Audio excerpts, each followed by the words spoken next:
Como comentábamos en la lección pasada, después de elegir Jesús a sus 12 apóstoles, él dio el sermón que se conoce como el más extraordinario y con más enseñanzas espirituales que jamás se haya dado.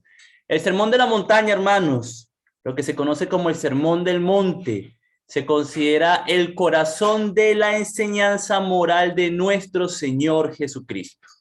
Y como veíamos en la lección anterior, que era una lección introductoria, una lección para ubicarnos en contexto y para entrar en todo lo que el Señor Jesús habló, bueno, podemos recordar que estas grandes enseñanzas, este gran sermón de la montaña que se considera el corazón de las grandes enseñanzas morales de nuestro Señor Jesucristo, se ubica en un contexto muy específico, en el contexto del judaísmo. Nos coloca en el judaísmo, en el pueblo de Israel y por sobre todo para el pueblo de Israel, en el pueblo de Israel y para el pueblo de Israel, para darles enseñanza correcta y exacta.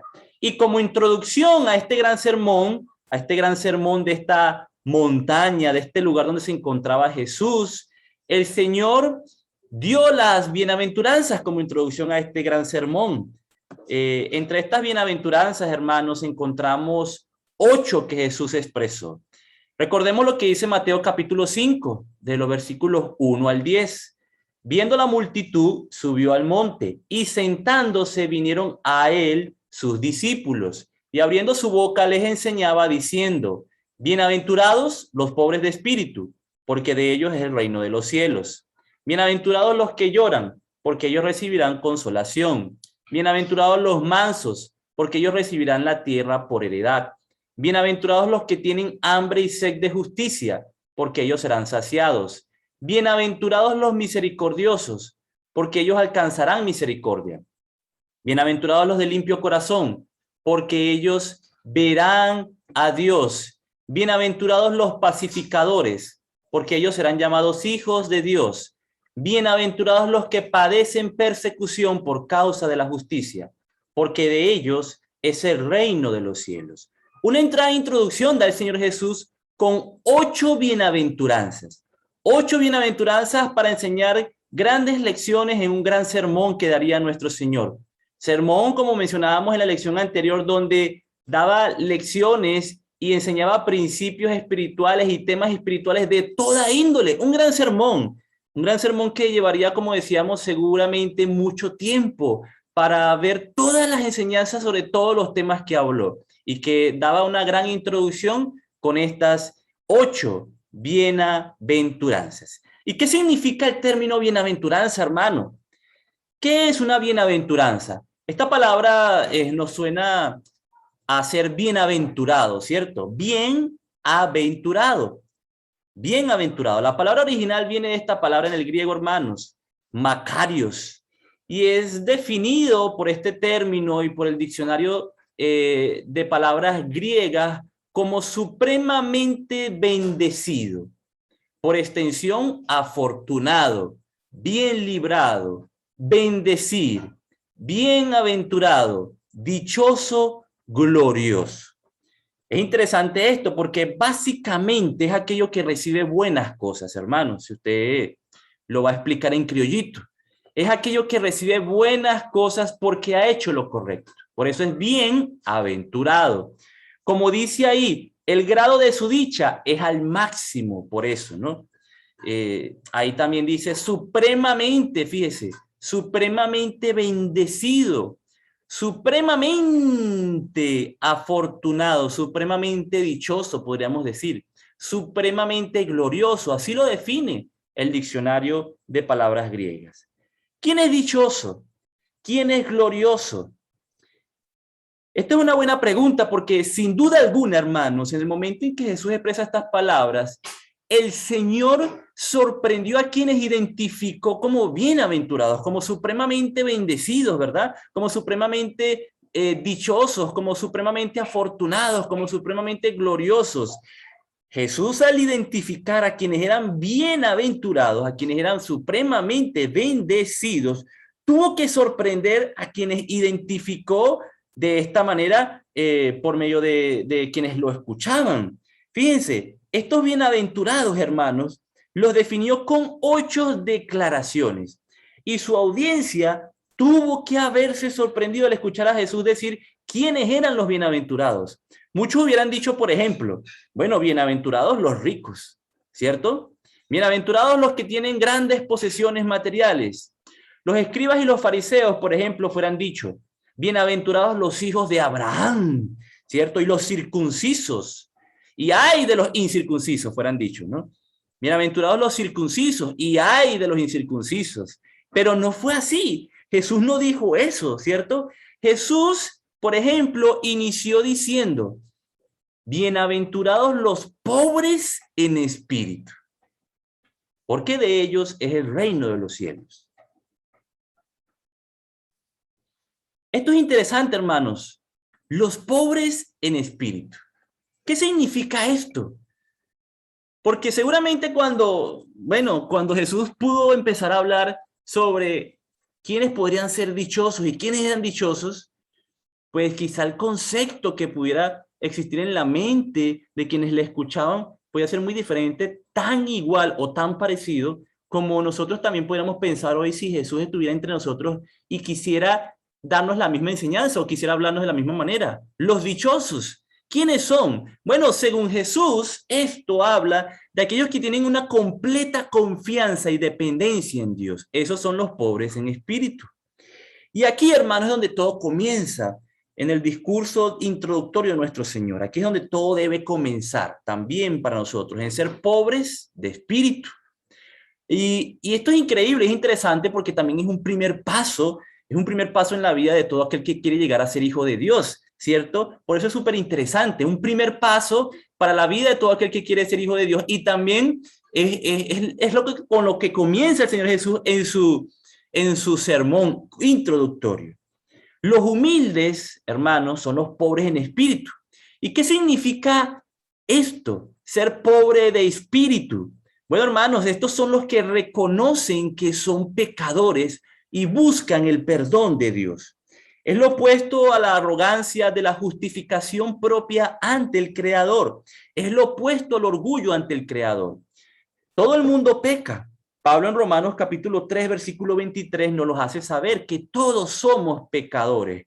Y esto, hermanos, es bueno no solo saberlo, más allá de esto, no solo reconocerlo, como los pobres en espíritu, que lo reconocen, pero que también estos están dispuestos a confesar estos pecados, a confesar sus pecados. Esto es ser pobre en espíritu. Y esto es interesante, pobres en espíritu, ¿no? A diferencia de ser, y no dice pobres de espíritu, no. Fíjese que dice pobres en espíritu. Quizás sería diferente decir pobres de espíritu, ¿verdad? Ahí dices pobres en espíritu. Y esta palabra, hermanos, pobre, viene de este término en el griego, tokos. Esta palabra pobre, la palabra para definir pobre y la usada aquí como pobre, el diccionario Strong lo define como pobre, estrictamente denotando mendicidad absoluta o pública. Esta palabra, hermanos, describe la pobreza que hace hasta golpear nuestras rodillas, que nos hace inclinarnos delante del Creador. Esta palabra describe al hombre que tiene absolutamente nada, nada, nada espiritualmente delante del Creador. Denota mendicidad absoluta, que la reconoce así, total mendicidad. Siendo así, hermanos, entonces, esta bienaventuranza, hermanos, ¿qué es lo que dice? Bueno, dice lo siguiente: bendita la persona que es consciente de su total indefensión y que pone toda su confianza y esperanza en Dios. El pobre de espíritu reconoce que no tiene nada, que es un indigente total, que carece absolutamente de toda justificación delante de Dios y que en el Creador, es que coloca toda su esperanza. Y en ese, el que coloca toda su esperanza es en Dios. Fíjense, ¿qué significa? ¿Qué más podemos hablar? ¿Qué más podemos definirlo? ¿Y cómo podemos ver de cierta manera una definición exacta en base a lo mismo que venimos diciendo. Los pobres en espíritu son hermanos, son los que reconocen que son pecadores, destituidos de la gloria de Dios, como dice Romanos 3:23, y ponen toda su confianza en Dios para que les perdone y les reciba en su reino. Los pobres en espíritu saben que no pueden salvarse solos. Para ver esto de una manera más clara y evidente, veamos algunos ejemplos, hermanos, y ejemplos puestos por nuestro mismo Señor Jesucristo. Fíjense, el Señor habló de dos hombres, un fariseo y un publicano, dos hombres que fueron al templo a orar, historias conocidas en el mundo cristiano. Y haciendo un contraste entre estos dos hombres que fueron al templo a orar, el Señor dijo en Lucas capítulo 18 lo siguiente: a unos que confiaban en sí mismos como justos y menospreciaban a los otros, dijo también esta parábola. Dos hombres subieron al templo a orar. Uno era fariseo y el otro publicano. El fariseo, puesto en pie, oraba consigo mismo de esta manera: Dios, te doy gracias porque no soy como los otros hombres, ladrones, injustos, adúlteros, ni aun como este publicano. Ayuno 2 veces a la semana, doy diezmos de todo lo que gano.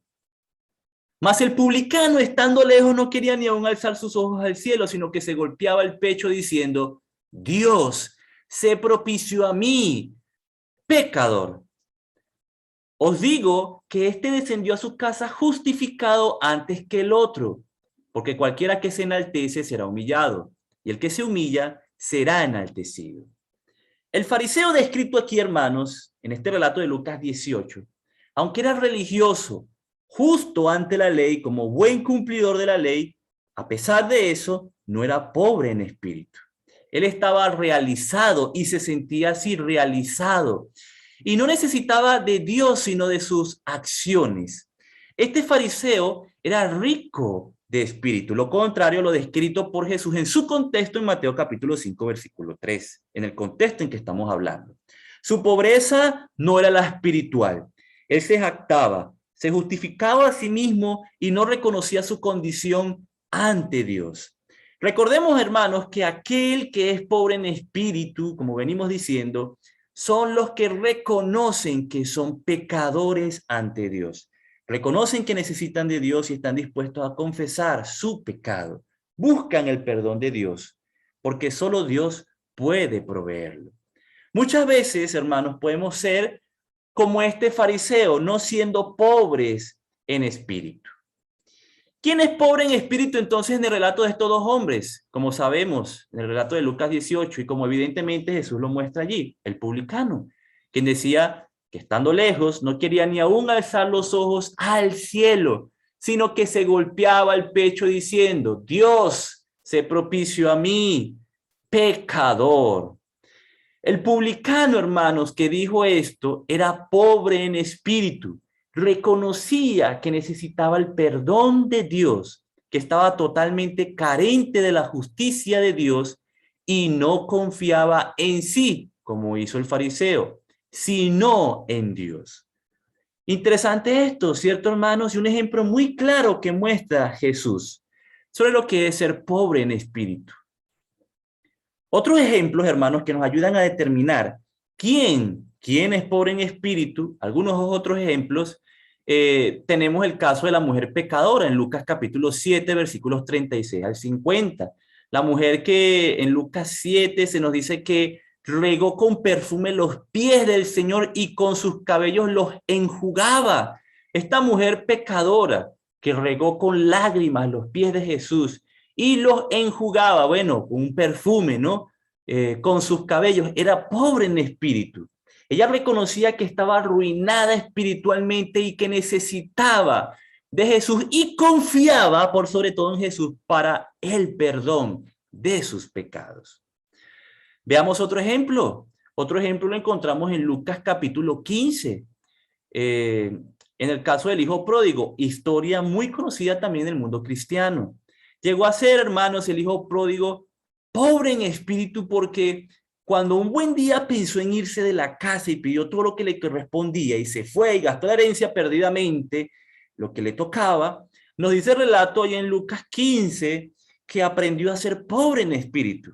Experimentó la pobreza física, la pobreza material, y cuando llegó a ser un total mendigo, carente de cualquier beneficio material, tanto que peleaba con los cerdos por la comida, esto lo llevó a recapacitar y alzar los ojos al cielo y decir lo que tenemos allí en pantalla: yo aquí perezco de hambre, me levantaré, iré a mi padre y le diré: Padre, he pecado contra el cielo y contra ti.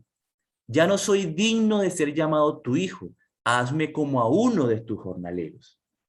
Estaba padeciendo de hambre, necesitaba del alimento de Dios, de las viandas que solo el Todopoderoso puede dar para saciar el hambre que él solo puede saciar. El hijo pródigo llegó a ser un pobre en espíritu, a pesar de que en un momento determinado fue diferente, ¿cierto? Inclusive fue arrogante, lo contrario a ser pobre en espíritu. Pero él aprendió a ser pobre en espíritu. Otro ejemplo, hermanos, de ser pobre en espíritu lo encontramos en el Salmo 51. Es David. En el Salmo 51, después de David haber pecado y que durante un gran tiempo, un buen tiempo, esto fue algo que lo torturó, al final recapacitó y dijo: ten piedad de mí, oh Dios, conforme a tu misericordia, conforme a la multitud de tus piedades, borra mis rebeliones. Yo reconozco mis rebeliones. Fíjense, característica de ser pobre en espíritu, reconocer, estaba reconociendo. Yo reconozco mis rebeliones y mi pecado está siempre delante de mí. Los sacrificios de Dios son el espíritu quebrantado. Al corazón contrito y humillado no despreciarás tú, oh Dios. David, hermanos, era pobre y fue pobre en espíritu. ¿Cuál es la bendición, hermanos? ¿Cuál es la bendición de ser pobres en espíritu? Dios dice en la máxima, Dios dice que la máxima bendición que podemos nosotros obtener. Eso es lo que dice la segunda parte del versículo 3, cuando dice: porque de ellos es el reino de los cielos. Esa es la máxima, hermanos, de las bendiciones espirituales. Porque de ellos es el reino de los cielos. ¿Y por qué, hermanos? Porque estos son los únicos que lo buscan, ¿cierto? Los pobres en espíritu son los que buscan el reino de los cielos. ¿Y por qué esto resulta en la dicha máxima? Porque los pobres en espíritu serán perdonados y hechos ciudadanos del reino de los cielos. Porque la única manera de ser ciudadanos del reino de los cielos, la única manera de tener esta ciudadanía es siendo perdonados, ¿cierto? Entonces, por eso de ellos es el reino de los cielos. En el cielo no entra lo cochino, ¿cierto? Sino solamente aquello que ha sido limpiado. En Santiago capítulo 4, versículo 6, Dios dice: Dios resiste a los soberbios y da gracia a los humildes. Fíjense. Por eso, hermanos, entonces, si buscamos un antónimo y un sentido contrario de lo que es ser pobre en espíritu, es la soberbia ante Dios, ¿cierto? Y esto es interesante porque es en vano, hermanos, es totalmente en vano hablar de la salvación, hablar del reino de los cielos a los que no quieren reconocer que son pecadores y a los que no quieren reconocer que han pecado, ¿verdad? Es en vano hablar con personas así, a quienes no quieren reconocer que deben arrepentirse. Jesús mismo, hermanos, dijo que el médico no puede ayudar al enfermo que no quiere reconocer que está enfermo.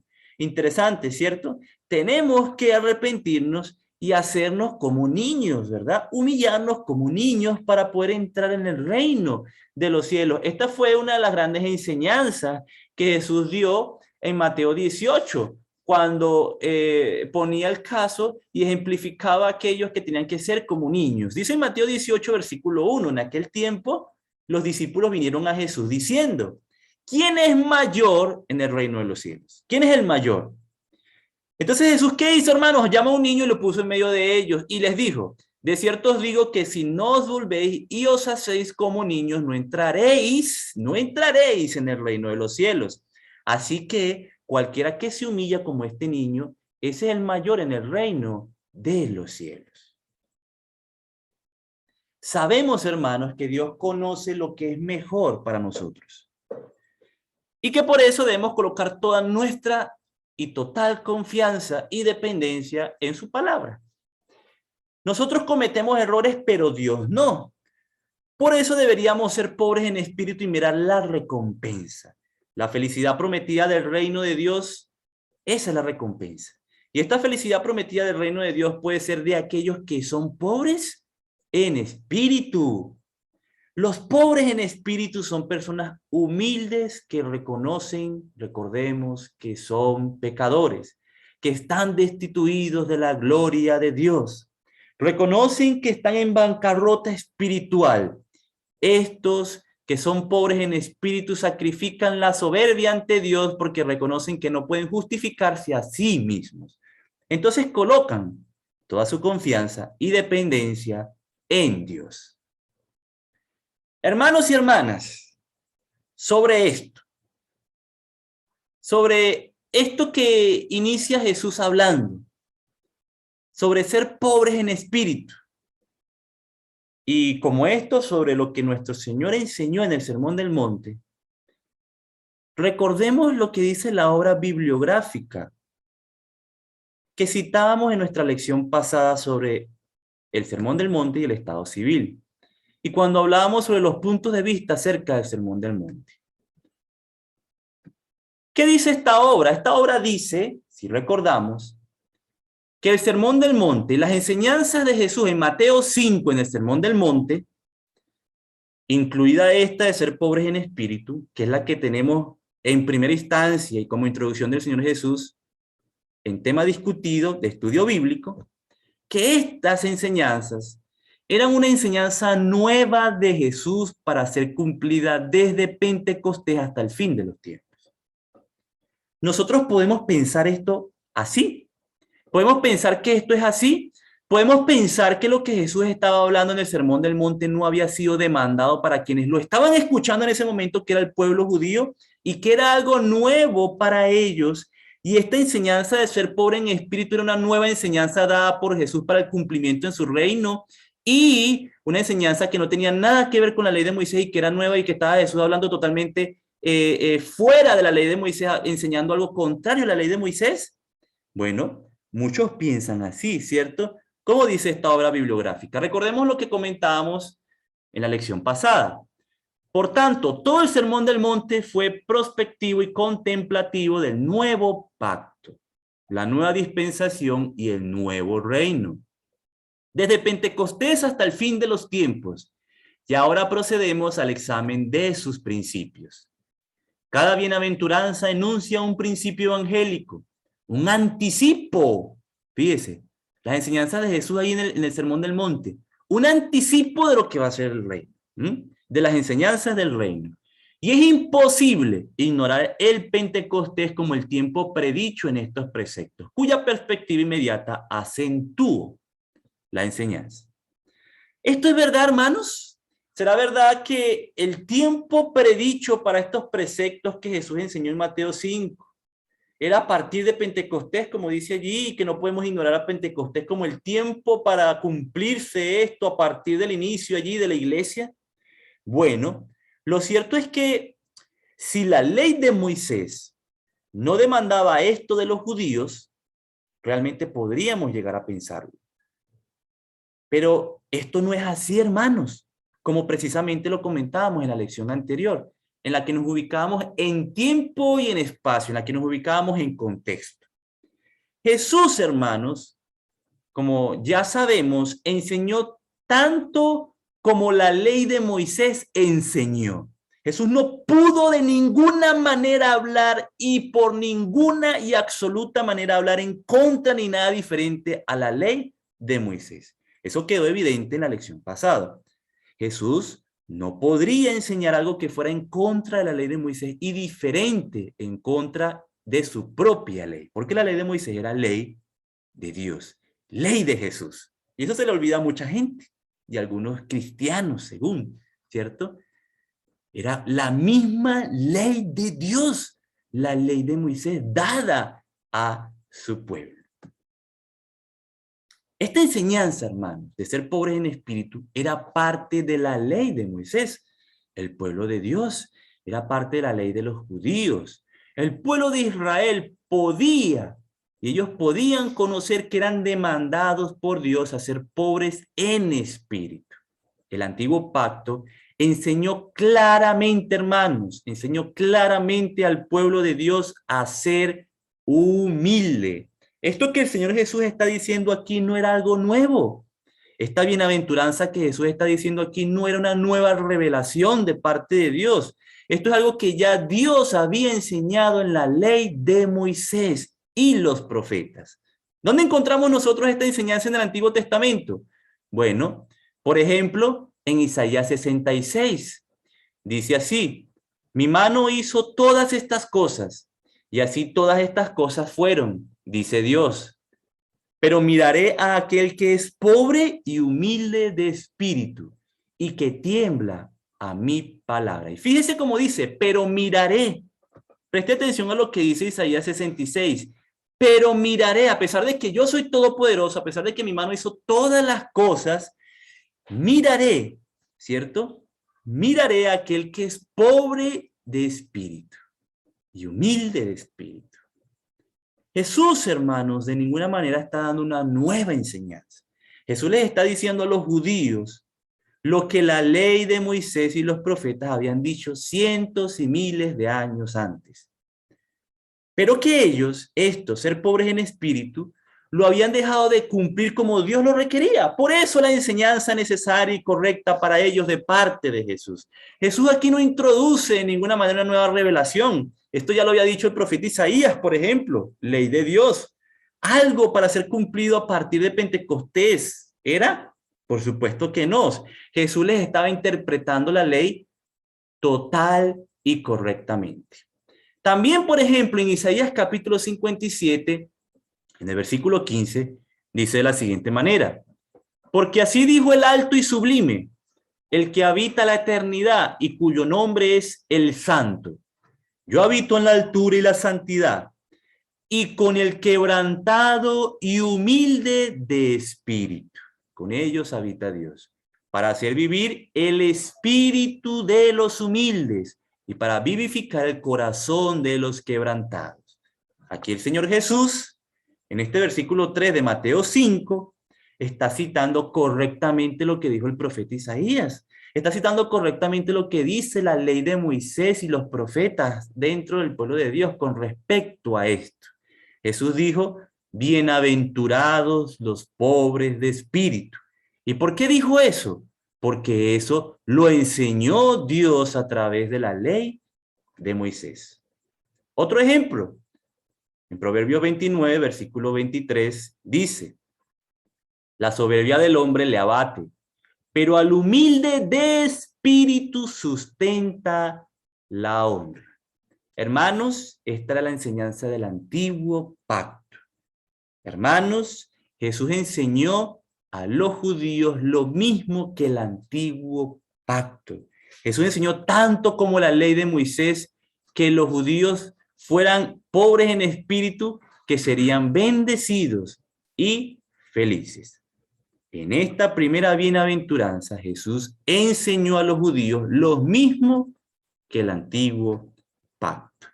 Viendo esto entonces, hermanos, siendo ubicado esto entonces de una manera bien exacta, entonces podemos preguntarnos, si esto era para la ley, Jesús está hablando en ese contexto, como ya lo traemos en nuestro contexto y ubicación espacio de la lección anterior, entonces podemos preguntarnos, ¿no somos mandados a cumplir con esto?